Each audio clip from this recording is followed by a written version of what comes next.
What is going on, everybody? Today we're looking at the Hasbro Star Wars Black Series, the Clone Wars figures. So we've got a collection of Clone Wars figures, which is kind of cool. Putting them on the side here, make the collage. They all go right in order, so that is pretty cool. So first up, we have Ahsoka Tano as her Padawan form. So cool to have her. Then we just have a basic Phase 2 Clone Trooper, but with the newer body design. So again, awesome to have that one.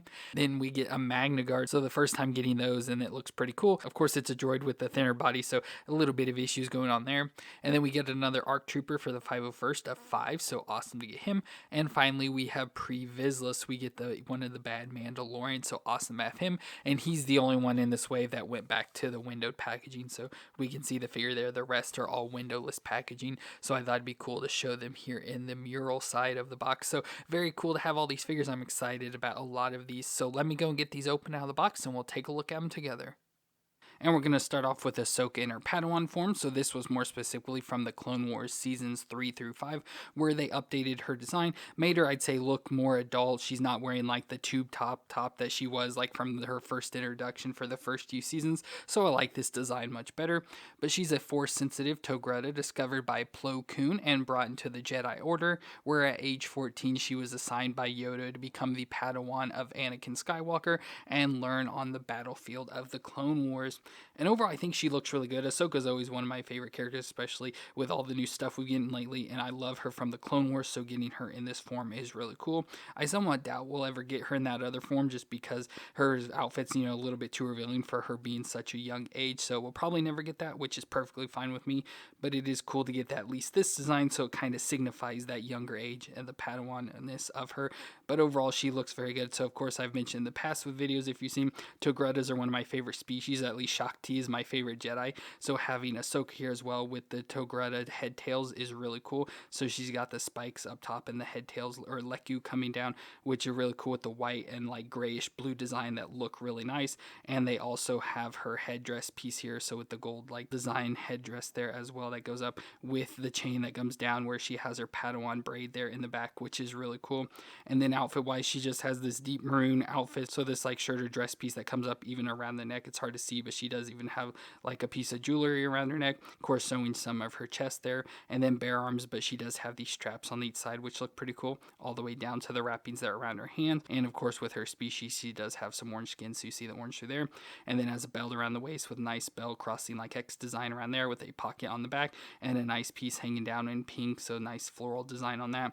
And of course part of that dress continuing down till she has the black pants, almost like a leather design, but again you can see the diamonds opening there on the side of her leg, showing her skin down through there, till she has the maroon color boots as well. And I like the nice gold buckles on there. So overall, I think design wise they really killed it, and the face looks awesome like this, and the nice printing did a really good job with the head printing and design there, so that all looks really nice, just looks really good overall.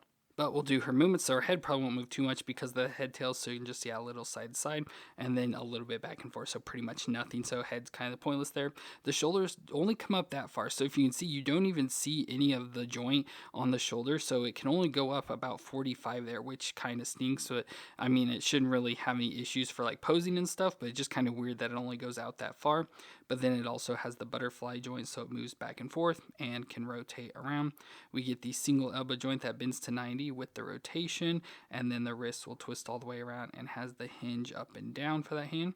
And then we have an ab crunch, but mostly at the waist, so a waist crunch back and forth and can twist all the way around. And then down to the hips, they can come up. You have to kind of push them because the dress can get up at least that far, so just a little under 90 and out to the side, very close to the splits. We do have a little bit of a thigh twist, so there's not like a joint up there for the twist, but the hip itself does twist side to side. And then the single knee joint that bends back to 90 with the rotation in that. And it's hard to do because of the small Arab, but there is a shin twist down in the boot as well, so we get that. And then finally we have the foot that'll flex back and forth. Not a whole lot because there is some like bunching up or like extra material, whatever, down here, so it doesn't allow it to flex too far back and forth, but a little bit there, and of course can twist side to side. So pretty decent movements overall. She has the newer Star Wars mold, so she has the single knees and elbows and stuff, so limits some of the range, but she's just kind of weird, like especially there in the shoulders, but everything else about it works just fine. Now for accessories, we do get her dual lightsabers. So we have her normal lightsaber in green and her Shoto saber in green as well. So the little shorter one there. And of course we can take the blades out and stick these onto her belt. So she has the piece on there. We can pop these into the storm, but let's go and put these into her hands. So there I just kind of posed her up real quick with the lightsabers, and I think that looks really cool. The only thing is I wish her head could look up a little bit more, but obviously because of the head tails I can't really get her to look up any higher than that. But I think overall that looks really cool. I love that design. Like I said, love having her in this outfit with the green lightsabers, and everything about her just looks awesome. And of course for Ahsoka, we've already had a Clone Wars version of her from the season 7 version of Clone Wars, so we have this version as well. So I definitely love the newer skin design on this. It's not nearly as shiny, and it looks like you get so many more details and everything. So I always really like this figure, but now having this one, it makes me want an upgraded version of this one with the newer paint design and stuff, because I just think this looks awesome. So such an awesome figure for Ahsoka here. And then we have the Phase 2 Clone Trooper, which is a Grand Army of the Republic Clone Trooper with new armor worn before the end of the Clone Wars. And the Phase 2 armor was designed by the Kaminoan armor smiths to support more specialized equipment and lacks the Phase 1 life support system, so it requires external respirators with a more comfortable helmet. And it's white plastoid plates over a black body glove. And then of course they can paint them and design them to go with each of the different units. But like I said, this is just the basic Phase 2 Clone Trooper, which is awesome. As I mentioned there, it has the external respirator now, so now we have the breather there around on the mouth, so that's pretty cool and kind of explains that design. I always like the Phase 1s though, how they come to like the nice points there, but like I said, it had the internal life system before and now it doesn't, so that's why we get this design that looks much more like Stormtrooperish. If you just look at everything in between my fingers there, it looks like a Stormtrooper, but overall the nice design. We've seen this many times before, like I said, with the white armor everywhere, so shoulder pads on the bicep, elbows, forearms, down to hands, and over the chest, down the midsection, belt around the waist to the codpiece, with upper thighs, knees, and shin guards down to the boots as well. And then we see the black body glove under there, so they have this black suit all the way from head to toe with the armor over the top of it. And of course the normal belt design has all the different pockets and everything around there. And then of course we have the helmet that on this figure itself does come off, so we can see the Clone Trooper head underneath there. So it's just our basic sort of Clone Trooper with the face that of course looks similar to the Jango Fett that they're based off of. So overall, pretty cool. It's just like to get the Clone Trooper out again, of course with the newer design with the single knees and elbows and everything. And again, just to get this out, and you can easily buy a bunch of these in army build and stuff to build up your Phase 2 Clone Troopers, but that's really all it is. Nothing too special about it. But for movements, we get that that'll twist all the way around, can look down that far and up that far, so not a whole lot of range in the neck. The shoulders do come up to 90 though, and have the butterfly joint back and forth, and can rotate all the way around, and the armor is kind of in there with it, so it moves with it. We get a bicep twist and the single elbow joint that bends to 90 with the rotation. And then we get the wrist that'll twist around and has the hinge up and down for this hand. Then to the ab crunch, we have the crunch there, back and forth, and twist all the way around. And down to the hips, we get the hips that come up, especially if you sort of twist the leg up there, can come up to 90 and out to the side that far. Of course, has the thigh twist and the single knee joint that bends back to 90 with the rotation as well. And then we get the foot that'll flex back and forth and twist side to side. So again, pretty similar movements. Like I said, this one is just an upgraded body with the single knees and elbows, which works out just fine. Like I would always prefer doubles, especially for posing and everything. But for Star Wars, they've switched to the singles, so that's what everything's getting now. And of course, we can put that helmet back onto his head. But for the Clone Trooper, we get the standard weapons as well as the DC-15S blaster carbine, so the smaller rifle design. Of course, we've gotten all these same weapons before. And then the DC-15A blaster rifle, so the longer rifle as well. So we get those. So let me just put this one in his hand. And there's the Clone Trooper with the gun there. Of course, looks pretty standard for him. And now we have had the Phase 2 Clone Trooper in the past. So we have this version, which has the double knee and elbow joints. So it is a little bit older. And of course, just we haven't done anything with it, but I guess just from being in storage, or unless it was made that way, there's a lot of dirtiness to it, like yellowing and stuff. And of course, the body itself's not holding up too well. But yeah, just certain things about it make it look like it's been in battle before. But there's the older Phase 2. Of course, the helmet doesn't come off or anything. But with that design, compared to this, I'm trying to get them side by side so you can see the difference. So we have the older here and newer one on the right. So you can see sort of difference. Of course, not a whole lot to it, but just going to the new joints is all it really is, and upgrading that design. So cool to get that at least to add to the collection now. And next up, we have the MagnaGuards, or also known as the IG-100 MagnaGuard, which is an advanced type of battle droid that served as bodyguards for General Grievous. They have superior mechanical anatomy that allows for superhuman speed, acrobatics, and combat ability, as well as furnished with an advanced learning program that allows for a variety of tasks. They are optimized to battle and kill Jedi, so they can withstand massive loss of structural integrity, and plated with a duranium armor. So overall, it looks pretty cool, but much like General Grievous, if you ever dealt with that figure, a lot of issues with getting it to stand up and the joints to work out because they're so thin, and with the droid joints, which are issue with all the droids that are designed like this, have a lot of issues. So if you can see the feet, the only way I can get him to stand currently is with his feet spread out like that, because the legs are kind of like curved in just from us opening them, already sort of curving in there. But I think the look overall looks cool. It looks much like the MagnaGuards we see in like episode 3, so looks pretty cool for that design wise. Of course, this is a droid body, so it has a lot of like thinness to it overall, so the arms and legs are really thin and have joints we've seen relatively similar, and that's an issue there. Just touching those shoulder pads keep falling off just because they're sort of hooked on there, so they can easily fall off, so you got to worry about that. But with the chest plate, you know, it doesn't look exactly, but just reminds me of General Grievous, but I like to like little red details in the center there, and you can kind of see some of like the mechanics design going on within there. And then we go all the way up to their head, so again we get the 2 red eyes there and just the overall head design, and then a cloth cape hanging off as well, and I like the little designs they even have on that, so that's pretty cool. So overall, like I said, I think it looks cool. We just have the issues with it, like the shoulder pads keep falling off, and then trying to get it to stand is just the biggest issue. So if you get one of these, you'll definitely have to fight with it a lot. But let's try and do his movement. So his head can twist around, so yeah, it can twist all the way around, look down and back and forth there a little, so a little bit back and forth. And then we go to the shoulders, so the shoulders do come up. Of course, like I said, that shoulder pad fell off, so a little bit better range, and then it has the butterfly joint as well, and of course rotates around. And then we do get a bicep twist, but it's right at the lower joint this time, or I guess it'd be at the elbow. So we get the elbow that bends there pretty much to 90. Obviously, it's a little bit over there, but it has that twist in it as well for what I guess would be the bicep area. And then we go down to the hand that can rotate all the way around, and then has a flex. So this one has a flex. I don't know if it can't tell. Yeah, I guess it's up and down for the way the hand's positioned here. And then we go to the ab crunch in the midsection, so you have like a crunch up in this area that can crunch back and forth and twist around, so at least has some movements in the midsection there.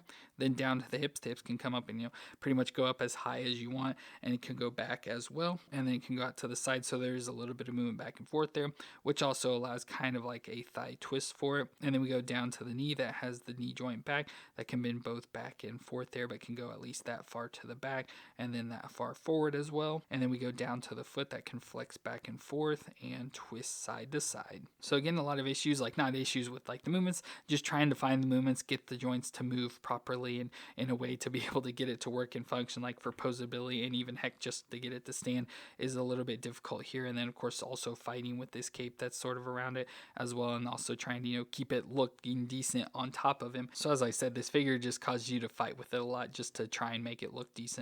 But for accessories, we do get its main weapon of the Electro Staff. Now, we do get 2 of them. I don't know what the difference is besides, obviously, the design. So we get, the staff designs are pretty much the same, but we get this one that's just a straight point. I assume it's probably from different media, like whatever you're watching, it could have different designs. So this one, they're almost like spear points there, but look pretty cool. And then this one has the design on it for electricity, and we get some effects that go with it as well. So we have this like bulb effect on the end of it, so we get the bulbs there on each end. So I probably like that one more, so let me just try and put this in his hand. So there, I got that in his hand. It's a little bit difficult to get in as well because you got to get worked around the fingers, but thankfully they are pretty soft, so you can easily just get them out of the way. But there, at least got the staff into his hand. And to go on that staff, we do get some pink electricity, so we get these pink effects that we can slide onto the end of it. So there, I got the electricity on the end of the staff. Now I don't know if it's meant to go on this one specifically, because it is a little bit hard, of course, with the like bulb. It's harder to get these effects on, like they don't fit on there properly, where it seems like with this staff they fit a little bit better. So I assume maybe they go on that one and not this one,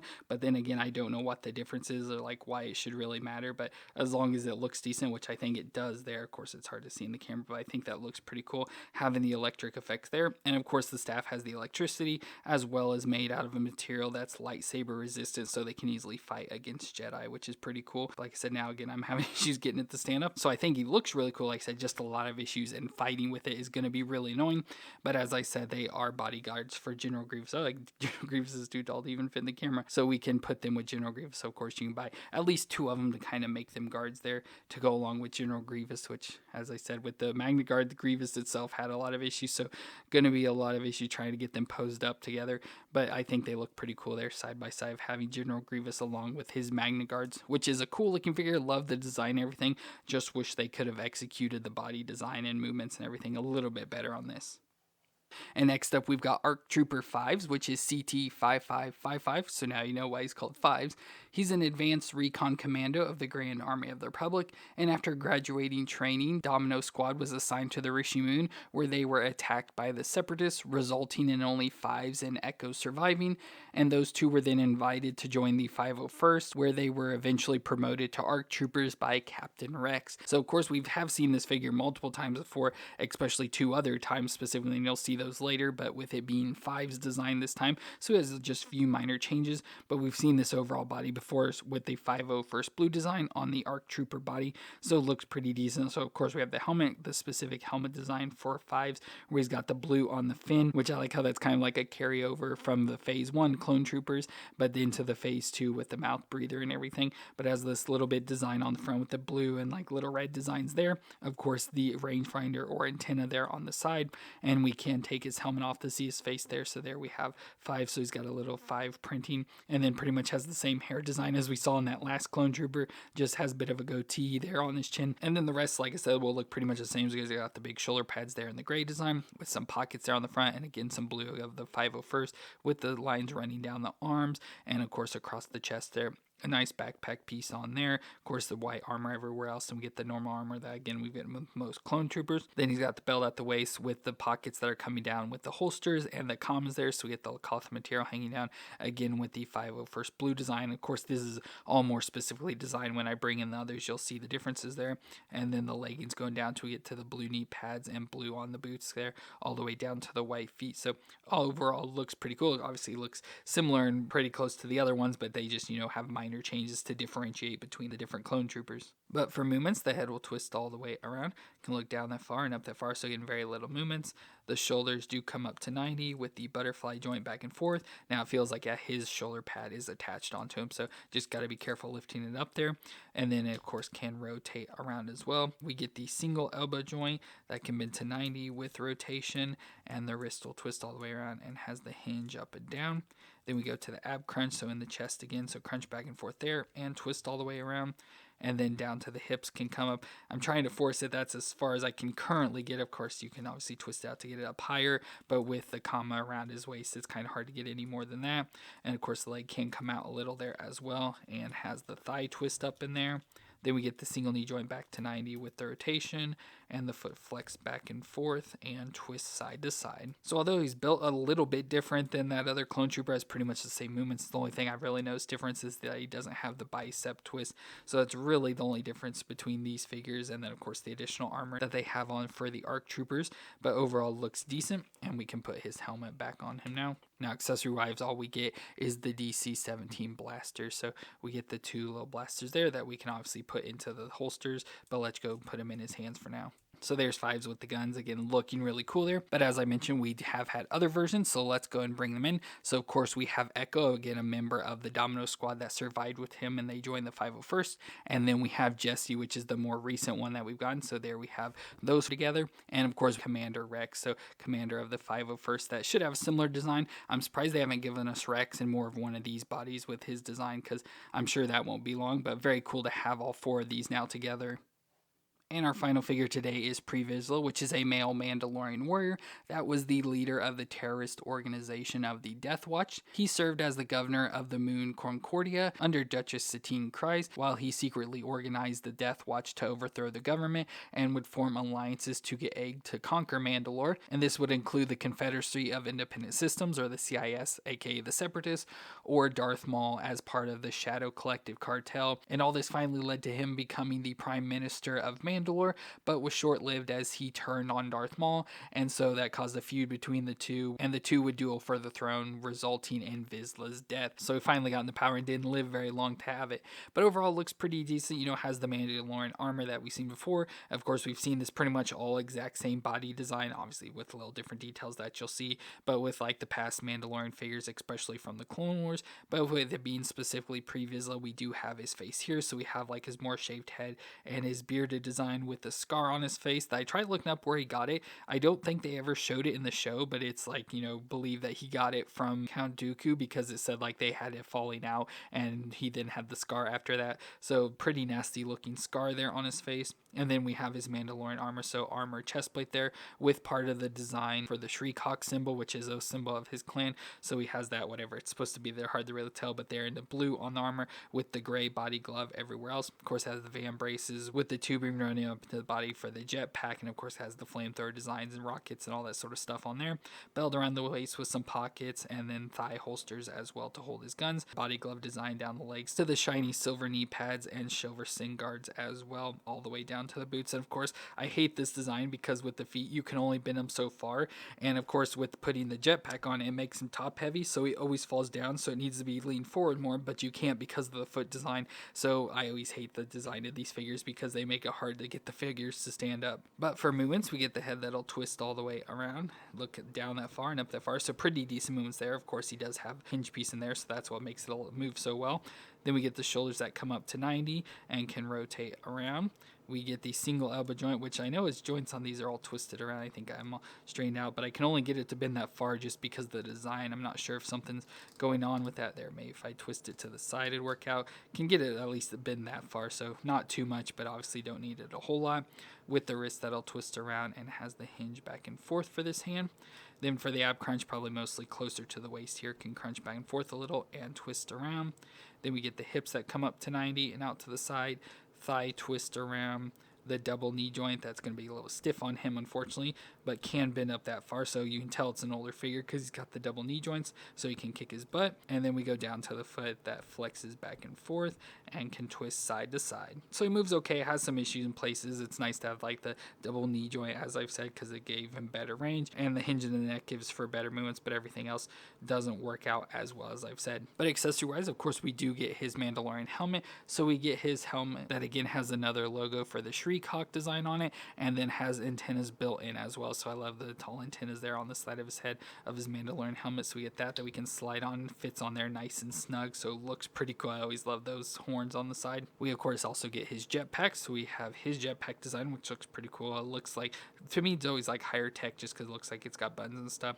And of course, as usual, the exhaust can rotate there, and the missile on the top can shoot out or whatever you want to do there. But let's go and just put this into his back. So there he's got the jetpack, but as I said, putting those on, it makes him back heavy, so he always wants to fall down, so I got to get his legs adjusted just to keep him standing. Then we get the main weapons of the Westar 35 blaster pistols, so the same pistols like every Mandalorian comes with, so we can obviously put these into his hands. So there he's got the blaster pistols, but he does also come with the dark saber, which is really cool. So we get the dark saber. Now it does look like he does have a clip on his jetpack here that we can clip this into. I don't really know, I guess I can just get it like that and it stays on. So he has that. Of course, he would only need the handle since it works like a lightsaber, so I'm not sure how you would get that to store on there because it doesn't feel like it'd grip very well, but you have that. So let's go and put that into his hand as well. So let's maybe take that gun out and put this into his hand. So there he's got the dark saber, and then we can put the other gun back into the thigh holster. So there he's got the dark saber and the gun now, which I think looks really cool. So this is definitely a cool looking figure. Like I said, my biggest issue is just the figure design itself, like I said, especially the feet of trying to get him to stand up, but I think he looks really cool, so he'll be a nice addition. And of course we can add with him, it doesn't match design wise, but the Mandalorian Super Commando that he was the leader of when they were with Darth Maul. So we have that, and of course this body's going to be exactly the same, exact same body design everywhere, have all the same issues with that as well. It just has the cool Darth Maul design, but just for this pre-Vizsla here, I think he looks awesome. I think it's a nice looking figure design. And of course with doing this, I realized that we need to get like a Bo-Katan and stuff from the Clone Wars, and it'd also be cool to get Duchess Satine as well, so it'd be cool just to have those figures to go along with him here. But overall, as I said, I really enjoy this figure, just wish the body was better. Well, that's be it for our Star Wars Black Series Clone Wars figures, where we had the Padawan version of Ahsoka, Phase 2 Clone Trooper, MagnaGuard 5, and pre-Vizsla. So I really happy with all 4 of these figures. Of course, some things could be better, like the MagnaGuard could have better body design as well as pre-Vizsla, but everything else is cool. Love this Ahsoka so much. Definitely probably my favorite figure of the wave. Just looks so good with that design. They did an amazing job with her, and then everything else about the other figures are really cool. Just to add to them to the collection. So let me know what you thought of these figures though down in the comments, and if you enjoyed this review, let me know with a thumbs up. But I want to thank you all for watching. I hope you all stay awesome out there, and I'll see you in our next review.